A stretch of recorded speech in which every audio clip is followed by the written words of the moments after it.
Fala pessoal, bom, vamos começar mais uma aula aí. Eu vou iniciar um quadro novo aqui para o canal, pessoal, que eu acho que vai ajudar bastante vocês, que é contextualizando, né, os dias que já se passaram, porque muitas vezes, né, vocês tem dificuldade aí no dia, e aí pode ser que um vídeo, né, venha sanar a dúvida de muitos, beleza? Então, eu vou pedir, deixe seu like, se inscreve no canal, e o dia de hoje que nós vamos avaliar é o dia 7, tá? Que foi o dia de ontem, quinta-feira, e nós vamos ver as possibilidades dentro da minha abordagem, né? A leitura, contextualização, enfim, o que dava ou não para se fazer nesse dia. E esse quadro vai ser legal porque eu vou contextualizar o dia e eu vou dar uma aula por cima, né? Acaba que eu vou citar alguns detalhes operacionais, técnicos, né? Que pode vir ajudar, né, a maioria das pessoas. Então vamos lá, pessoal. Uma coisa que eu gosto de avaliar muito, tá? É a região ali dos pontos de parada da Casa do Milhar, né? Então nós tínhamos uma aqui, e vou deixar ela marcada para vocês entenderem um pouco. Outra coisa que eu também gosto de marcar bastante é a região do diário. E nós tínhamos região do diário aqui nesse fundo. Nós tínhamos região do 4 horas. Eu já gravei vídeo aqui, pessoal, falando com vocês sobre isso, ó, resistência e tal. Vou deixar aqui, porque esses pontos eles são muito importantes, tá? Para a gente poder avaliar as possibilidades de trade. Vamos lá, pessoal. O mercado ele começa aqui, ó, fazendo um movimento de baixa. Primeiro movimento do dia, tá caindo. Primeira coisa, você quer uma dica? Espera você entender para qual lado que o mercado quer ir para depois você começar a trabalhar. Aí o mercado corrige, aqui eu já consigo visualizar então uma FIBO, a partir do momento que ele marca fundo ali. Eu gosto de deixar ela pontilhada aqui, então nós tínhamos esse movimento de baixa, o mercado corrige, não chega a buscar 50% do movimento, tá? Para a gente imaginar, digamos assim, uma venda, né? Daí o mercado vem testar a fundo. Lembre-se sempre, logo após uma correção, o mercado ele é obrigado a romper o topo ou o fundo. Se ele rompeu, tá certo, tá na tendência. Agora pode ter cenários que ele não rompe, aí você tem que ficar esperto e ligado com as quebras. Então, ó, vamos acompanhando o movimento. Aí ele vem e faz esse movimento aqui, ó. Aí o que a gente faz? Eu atualizo a minha FIBO, por quê? Porque eu quero saber os pontos mais próximos de contextualização. Aí o que o mercado faz? Ele faz essa nova perna, ele chega próximo aos 50% aqui, verifiquem como o candle 9 é gatilho, tá? Só que o candle 10, pessoal, ele já vem testar o fundo. Olha aí como o 10 ele já vem testar o fundo. Ele não mostra interesse comprador, mas ele é um gatilho. E vejam como o 11, ele já era gatilho. Ó, o 11 forma um gatilho interessante numa região de fundo, tá? Um cenário interessante. Só que o que a gente tinha que avaliar nesse cenário aqui?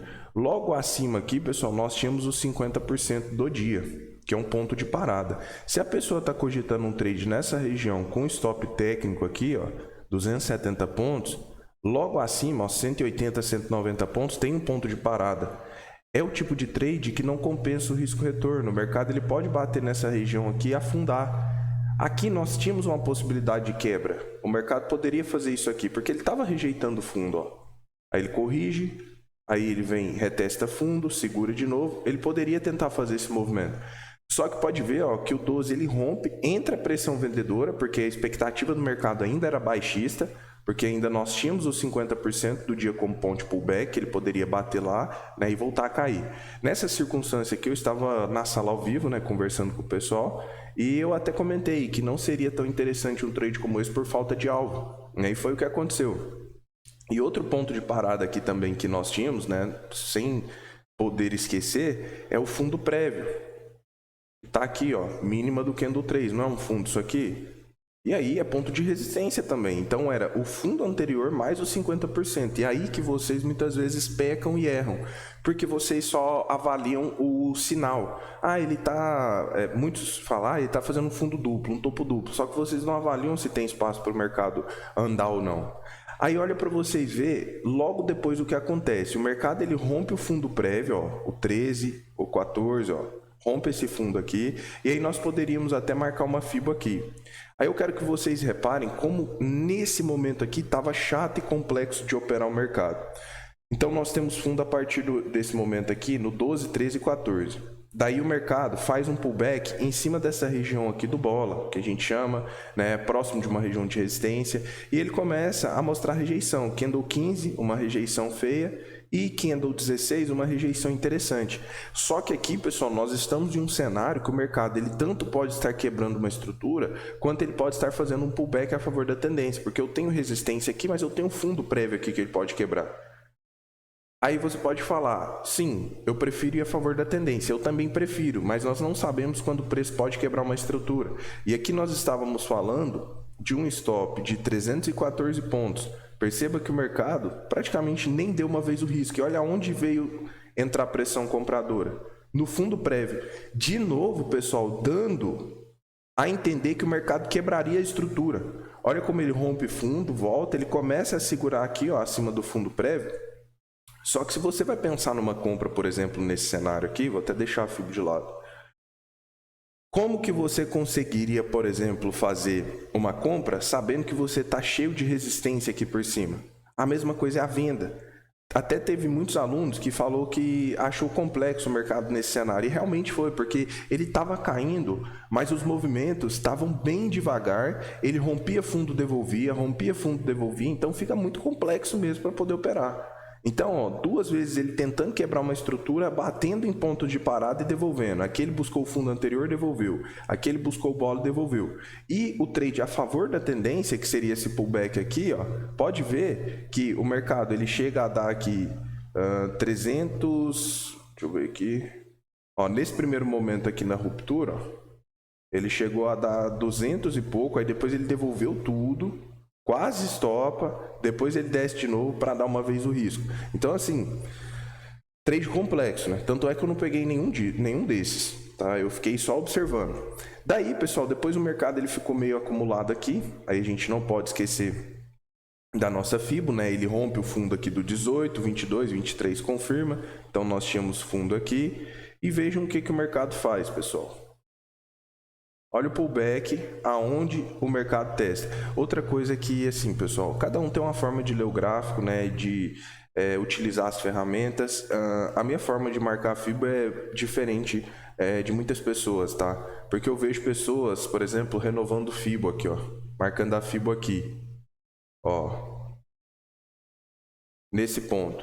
Muitas vezes, quando o mercado ele rompe e devolve o rompimento, a gente tem que tomar muito cuidado com isso, porque é um falso rompimento. Estão vendo que o 22 ele fecha abaixo e o 23 fecha basicamente em cima da região, querendo devolver, tanto é que depois ele explode para cima. Quando o preço ele falha um rompimento, eu não atualizo minha FIBO. Eu não faço isso aqui, ó. Agora, se o 22 e o 23 ele rompe, aí eu atualizo, porque realmente é um fundo mais baixo. Porque FIBO, pessoal, ela é nitidamente uma ferramenta de retração, ou seja, tem que ter tendência, né? E aí o mercado faz essa correção, isso aqui vários alunos pegaram, né, me mandou. Ó, olha como teve interesse, rejeição, muito interesse vendedor aí, ó, nessa região de fundo, de resistência, né, dos 50%. E aí gatilho, veio vários confirmandos, até que depois ele perde a mínima. Qual que era o risco aqui? Você tinha um ponto de parada ali por baixo, estão vendo aqui a região do 111 mil? Você tinha um stop aqui, ó, de 150, um ponto de parada de 130 mais ou menos, tá? Acabou que depois o mercado conseguiu romper e andou basicamente ali 500 pontos, tá? Nesse movimento de baixo. E aí, pessoal, nós temos que entender o seguinte, o mercado, ele fez um movimento no 50%, depois, ó, ele veio próximo aqui a essa região de mínima do dia e começou a rejeitar. Olha como ele chega próximo aqui, ó, no candle 42, testa. Nesse caso aqui, para eu pensar numa compra, visto que ele estava rejeitando o fundo, eu precisaria esperar a agressão aqui no fundo. Muitas vezes o preço chega perto e tem gente que fica interessada. Eu particularmente não entro, tá? Até mesmo porque, se o preço segurar aqui, você não precisa nem se preocupar com 50%, porque ele te mostraria consolidação. Você não tem ponto de FIBO mais para poder voltar.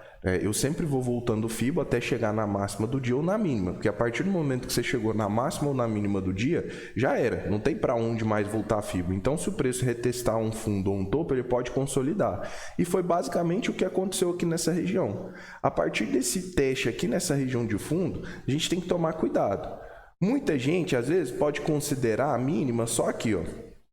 E aí, onde eu falo para muitas pessoas, mercado não é uma matemática exata. Então, ele não vai testar aqui exatamente na mínima e segurar. Muitas vezes, ele pode testar toda essa região de fundo aqui, ó. Tudo isso aqui é região de mínimo. E ver como 42 testa e já rejeita. Nesse cenário aqui, eu particularmente não faria nada, ou pelo menos evitaria muito trabalhar no meio. Eu daria prioridade para trabalhar nas extremidades. Por quê? Porque eu já teria identificado um cenário ali favorável à consolidação.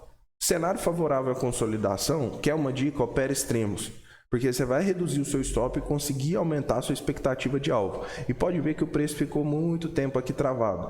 Eu, particularmente, evitaria qualquer tipo de trade. Por mais que, às vezes, aqui poderia ter rolado uma venda, pullback na região, ó, gatilho, confirmou mais um baita gatilho grande demais, alvo ficaria abaixo do fundo, ó. Chegou a dar 300 pontos, poderia ter cogitado um trade? Poderia, pullback no meio da consolidação. De novo, ó, aqui, poderia considerar uma compra aqui por conta de um pullback? Poderia, mas vocês estão vendo que no meio o mercado fica brigado? Aqui o cara já tomaria, tá vendo? Então eu prefiro evitar. Por mais que às vezes vai ter um cenário que o preço vai andar ali no meio daquela consolidação, eu, como forma de proteção do meu capital e de tentar mitigar ao máximo os riscos e aumentar minha performance, não faria nada. E aí no final do pregão, ele vem, rompe mínimo aqui, ó, do dia 23, ó, o 97, o 98 confirma, tá? E aí ele começa a fazer um pullback aqui, ó. Aí eu poderia marcar a FIBO aqui. Aí ele vem, deixa o candle 101 gatilho, só que ele já estava no final do pregão, né? Se o 102 testa e deixa gatilho também, eu poderia imaginar um movimento de baixa, tá? Então, a partir do momento que o mercado se consolida, se eu puder dar uma dica para vocês, melhorar a performance, tenta operar nas extremidades. Isso aí vai diminuir bastante os erros de vocês e os stops desnecessários, tá? Bom, pessoal, é isso. Como eu falei para vocês, eu vou criar um quadro novo aqui para o canal. Tá, eu vou tentar trazer uma frequência maior de vídeos, beleza? A princípio, segunda e sexta vão ser os dias que eu vou falar sobre os dias, né, de pregão, vou contextualizar, mas eu queria um feedback de vocês antes de fazer isso. Então eu quero pedir para vocês deixar no comentário aí o que vocês acham de um formato de vídeo como esse. O que vocês acharam desse vídeo? É legal? Agrega para vocês? Acha que é interessante a gente pegar os dias assim e ficar dissecando, né? Ficar vendo as possibilidades? Então, eu vou ler todos os comentários. Então, eu te peço para você deixar aí o seu comentário. Você que já me acompanha aqui, né? O seu feedback é importante porque os vídeos, né, são para vocês mesmo. Então, eu quero ver o feedback aí de vocês. Então, não deixa de escrever o seu comentário, tá? Eu quero ver o que vocês acham. E deixa o seu like também, se inscreve no canal, obviamente, né? Isso aí ajuda muito. E se você tem interesse de ser meu aluno, aprender comigo, tá junto comigo ali, né? Todos os dias, participar ali da sala para a gente acompanhar o mercado junto.